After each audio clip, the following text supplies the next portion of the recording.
अस्सलाम वालेकुम, कैसे हैं आप सब फ्रेंड्स। आज की जो वीडियो है वो इस यूका प्लांट के बारे में बिल्कुल भी नहीं है, बल्कि इसके सराउंडिंग्स में बहुत से प्लांट्स आप देख रहे हैं जो बहुत अच्छी ग्रोथ के साथ चल रहे हैं। आज की वीडियो हमारी इन्हीं प्लांट्स के बारे में है।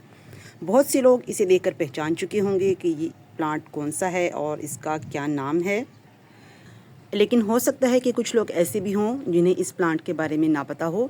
तो मैं आपको बता देती हूँ कि इस प्लांट का नाम है मदर ऑफ़ थाउजेंड्स।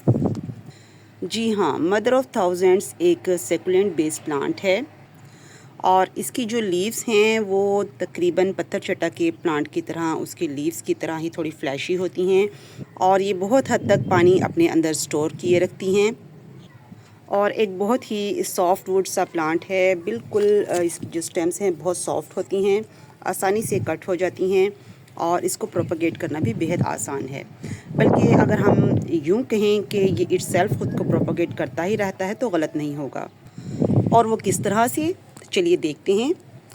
इस पॉट में इसके इर्द गिर्द तकरीबन बहुत से ऐसे प्लांट हैं जो इसी प्लांट से बने हुए हैं।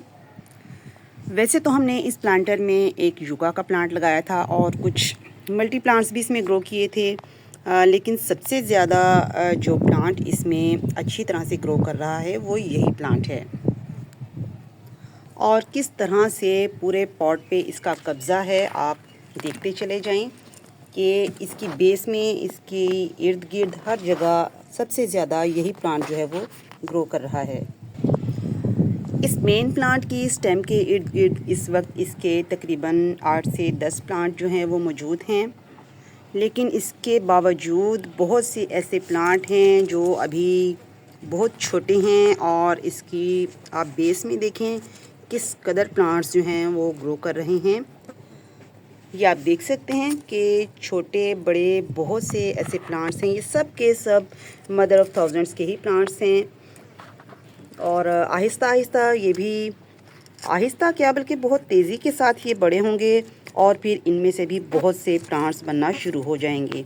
और ये प्रोसेस किस तरह से होता है चलिए देखते हैं। कुदरत ने हर प्लांट को प्रोपगेट होने के लिए, उसको फैलने के लिए और मल्टीप्लाई होने के लिए बहुत से तरीके भी उनके साथ ही रखे हैं। बहुत से प्लांट्स जो हैं वो बीज से ग्रो होते हैं, बहुत से ऐसे हैं जो कटिंग से ग्रो किए जाते हैं, लेकिन मदर ऑफ़ थाउजेंड्स इनके जो सीड्स हैं वो इनके लीव्स के साथ ही मौजूद होते हैं। आप देख रहे हैं कि हर पत्ते के साथ छोटे छोटे ये फ्लावर्स टाइप कुछ हैं। इन्हें फ्लावर्स कहें या इनके सीड्स कहें, इन्हीं के अंदर इनके सीड्स मौजूद होते हैं और ये बहुत ही नाजुक तरीके से इसके साथ अटैच होते हैं और थोड़ा सा टच करने पर इनसे अलहदा हो जाते हैं या तेज़ हवा चलने से ये यहाँ से निकल कर मिट्टी में गिर जाते हैं और जहाँ गिरते हैं वहीं से अपनी ग्रोथ स्टार्ट कर लेते हैं। तो अब आप ख़ुद ही गौर कीजिए कि एक पौधे पर कितने पत्ते हैं और हर पत्ते पर कितने ही इसके सीड्स जो हैं वो मौजूद हैं।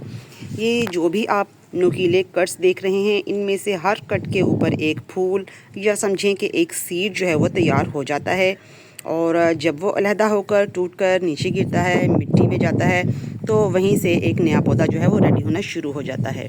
शायद इसीलिए इस प्लांट का नाम मदर ऑफ़ थाउजेंड्स है, क्योंकि एक प्लांट से सैकड़ों हज़ारों पौधे जो हैं वो तैयार किए जा सकते हैं। जिन लोगों के पास ये प्लांट पहले से मौजूद है उनका तजर्बा रहा होगा कि जिस भी प्लांटर में इसे ग्रो किया जाता है, ना सिर्फ उस प्लांटर में ये बहुत ज़्यादा अपनी ग्रोथ को बढ़ा लेते हैं, बल्कि इर्द गिर्द के भी जितने प्लांटर्स होते हैं उनमें भी अक्सर इसी के साथ के पौधे हमें उगे हुए नज़र आते हैं। तो इसकी यही वजह है कि इसके जो छोटे छोटे सीड्स हैं वो इधर उधर उड़कर चले जाते हैं और जगह जगह इनकी ग्रोथ जो है वो स्टार्ट होने लगती है। और दूसरी अहम बात इस प्लांट की ये है कि ये बहुत ही रफ़ एंड टफ़ है, बहुत हार्डी प्लांट है, आसानी से मरता नहीं। इवन मिट्टी के बगैर भी अगर हम इसके पौधे को निकाल कर अलहदा से रख देते हैं तो कई कई दिन तक भी ये प्लांट जो है वो मरता नहीं और जैसे ही हम दोबारा इसे मिट्टी में लगाते हैं ये फिर से अपनी ग्रोथ स्टार्ट कर देता है।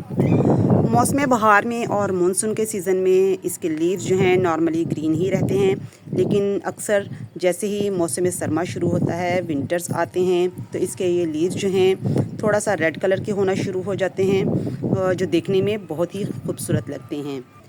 नॉर्मली ये पौधा इसी तरह से स्ट्रेट ऊपर की तरफ ग्रोथ करता रहता है, लेकिन बाज़ दफ़ा इनकी लेंथ काफ़ी लंबी हो जाती है, फिर ये एक तरफ झुकना भी शुरू हो जाते हैं।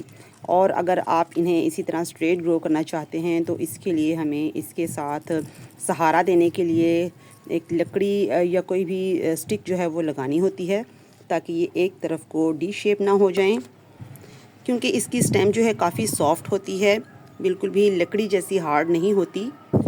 होना तो यही चाहिए था कि इस पौधे को हम पूरा एक गमला प्रोवाइड करते, ताकि ये खुल खिलाकर ईज़ी से ख़ुद को मल्टीप्लाई करता रहता, लेकिन अब चूँकि इसमें एक हमारा यूका का प्लांट भी मौजूद है।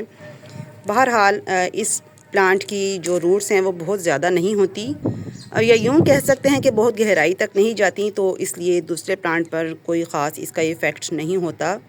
आप नज़दीक से देखिए कि ये जो छोटे छोटे जितने भी पौधे नज़र आ रहे हैं वो सब के सब इसी मदर ऑफ़ थाउजेंड्स के ही हैं।